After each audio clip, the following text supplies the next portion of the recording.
Hello hi friends, welcome to our channel.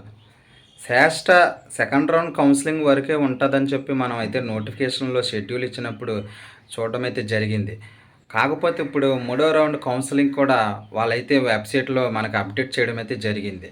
So ఎవరైతే first round second round కౌన్సిలింగ్లో application చేసుకొని registration చేసుకొని seat రాని వాళ్ళు ఎవరైతే ఉన్నారో వాళ్ళందరూ కూడా మూడో రౌండ్ కౌన్సిలింగ్‌కి అయితే అప్లికేషన్ అయితే రిజిస్ట్రేషన్ చేసుకోవచ్చు. ఆల్రెడీ మనకు వెబ్‌సైట్‌లో దానికి సంబంధించినటువంటి డీటెయిల్స్ కూడా రావడం అయితే జరిగింది. 29వ తారీఖు నుంచి 2వ తారీఖు ఆగస్టు వరకు కూడా ఈ యొక్క అప్లికేషన్ చేసుకోవచ్చు. సో ఇంటర్మీడియేట్ అదేవిధంగా 9థ్ క్లాస్‌కి సంబంధించినటువంటి రిజిస్ట్రేషన్ కూడా రావడం అయితే జరిగింది. ఎవరైతే ఈ అప్లికేషన్ చేయాలనుకుంటున్నారో సో వాళ్ళందరూ కూడా 9థ్ క్లాస్‌కి ఎక్కడైతే వేకెన్సీస్ ఉన్నాయో అదేవిధంగా ఇంటర్మీడియేట్‌కి ఎక్కడైతే వేకెన్సీ ఉన్నాయో మనకి వెబ్‌సైట్‌లో అయితే చూపిస్తుంది. సో ఎవరైతే ఈ అప్లికేషన్ చేయాలనుకుంటున్నారో వాళ్ళు ఏం చేయాలంటే ఫస్ట్ ఆఫ్ ఆల్ మీకు ఎక్కడ వేకెన్సీలు ఉన్నాయో చూసుకొని ఆ వేకెన్సీల ద్వారా ఉన్నటువంటి వేకెన్సీలు బట్టి మీరైతే అప్లికేషన్ అయితే చేసుకుంటే మీకు మూడో రౌండ్‌లో కూడా సీట్ వచ్చే అవకాశం ఉంటుంది. సో ఎవరైతే first round counselling, second round counselling చేసి కొంచెం రాలేదని డిసప్పాయింట్స్‌తో ఉన్నారో వాళ్ళు ఇప్పుడు థర్డ్ రౌండ్ కౌన్సిలింగ్ కూడా ఇవ్వడం అయితే జరిగింది. మనకు నోటిఫికేషన్‌లో అయితే ఫస్ట్ అసల సెకండ్ రౌండ్ వరకు ఇచ్చారు. తర్వాత మనకి ఈ అప్డేట్ అనేది రావడం అయితే జరిగింది. సో ఎవరైతే స్టూడెంట్స్ రాలేదని నిరుత్సాహం చెందారో మీ అందరికీ కూడా గుడ్ న్యూస్. త్వరగా అప్లికేషన్ అయితే చేయండి. మనకి ఆగస్ట్ 2వ తారీఖుతో ఈ యొక్క లాస్ట్ డేటు. సో మన ఛానల్ ఎవరైనా సబ్స్క్రైబ్ చేయకపోతే ఇప్పుడే ఖచ్చితంగా సబ్స్క్రైబ్ అయితే చేయండి. శాస్టాకి సంబంధించి మన ఛానల్‌లో ఎలా చేయాలి ఏంటనేది కూడా వీడియో చేయడం అయితే జరిగింది. సో మూడో రౌండ్ కౌన్సిలింగ్‌కి ఏ విధంగా చేయాలి సో అది కూడా నేనైతే ఈ విధంగా మీకైతే చెప్తున్నాను. సో మీరు ఈ విధంగా మీరైతే అప్లికేషన్ అయితే చేయొచ్చు. శ్రేష్ట రెండో కౌన్సిలింగ్ తోటి అయిపోద్ది అనుకున్నాం. కాకపోతే మనకి మూడో కౌన్సిలింగ్ కూడా మూడో రౌండ్ రిజిస్ట్రేషన్ కూడా చేసుకొని మన అప్లికేషను మళ్ళీ చాయిస్ ఫీలింగ్ పెట్టుకోవడానికి కూడా ఆప్షన్ అనేది ఇవ్వడం అయితే జరిగింది. సో ఎవరైతే ఫస్ట్ కౌన్సిలింగ్, రెండో కౌన్సిలింగ్‌లో సీట్ ఎవరైతే రాలేదో మీరు మూడో కౌన్సిలింగ్‌లో కూడా మూడో రౌండ్‌కి సంబంధించి కూడా మీరు రిజిస్ట్రేషన్ చేసుకొని మీరు చాయిస్ అనేది పెట్టుకోవచ్చు. మనకి డీటెయిల్స్‌గా మనం చెప్పాలంటే మూడో కౌన్సిలింగ్‌కి సంబంధించిన షెడ్యూల్ అయితే వాళ్ళు ఇవ్వడం అయితే జరిగింది.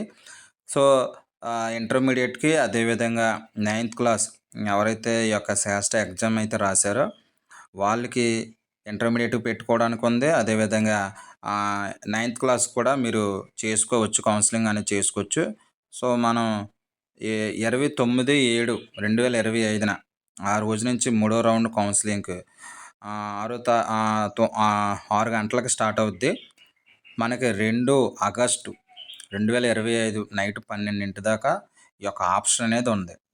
సో మీరు ఎవరైతే ఈ యొక్క రిజిస్ట్రేషన్ మళ్ళీ చేసుకోక్కర్లేదు. Already first time registration password తోటి మీరు డైరెక్ట్ ఆప్షన్‌లోకి వెళ్ళిపోవచ్చు. తర్వాత మూడో రౌండ్ కౌన్సిలింగ్‌కి సంబంధించి సీట్ అలాట్‌మెంట్ మనకి 4వ తారీఖున జరుగుతది. అంటే 4వ తారీఖున రిజల్ట్ అనేది రావడం అయితే జరుగుతది. ఈ రిజల్ట్ వచ్చిన తర్వాత ఫిజికల్‌గా reporting at the elected school to completed the admission process.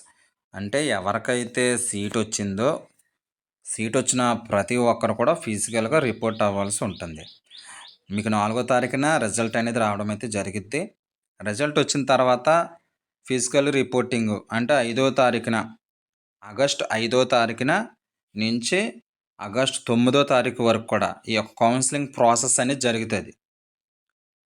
August 2వ తారీఖు వరకు మీరు ఈ యొక్క అప్లికేషన్ను మీరు పెట్టుకోవచ్చు ఆన్లైన్‌లో. ఆగస్ట్ 4వ తారీఖున మీకు రిజల్ట్ అనేది రావడం జరుగుతుంది. సీట్ వచ్చిందా రాలేదన్నది కన్ఫర్మేషన్ అనేది తెలుస్తుంది. ఆగస్ట్ 5వ తారీఖు నుంచి ఎవరికైతే సీట్ వచ్చిన వాళ్ళు ఉంటారో సీట్ వచ్చిన వాళ్ళు మీ యొక్క ఒరిజినల్ సర్టిఫికేట్స్ అన్నీ తీసుకొని ఆ పర్సన్ ఎవరైతే ఉంటారో ఆ పర్సను ఆ అమ్మాయి అయినా అబ్బాయి అయినా ఆ పర్సన్ తీసుకొని మీరు ఎక్కడైతే మీకు సీట్ వచ్చిందో అక్కడికి వెళ్ళి మీ యొక్క ఒరిజినల్ డాక్యుమెంట్స్ అన్నీ ఇచ్చి ఆ స్కూలు లేదా కాలేజీలో మీరైతే జాయినింగ్ అయితే అవ్వాల్సి ఉంటుంది. సో ఈ విధంగా మనకు ప్రాసెస్ అనేది ఈ విధంగా ఉంది. ఆల్రెడీ మీరు ఫస్ట్ రౌండ్ కౌన్సిలింగ్ చేసిన వాళ్ళు ఉంటారు, సెకండ్ రౌండ్ కౌన్సిలింగ్ చేసిన వాళ్ళు ఉంటారు. అదేవిధంగా థర్డ్ రౌండ్ కౌన్సిలింగ్ కూడా మీరు శాస్టాకి సంబంధించి మీరైతే అప్లికేషన్ అనేది చేసుకోవచ్చు.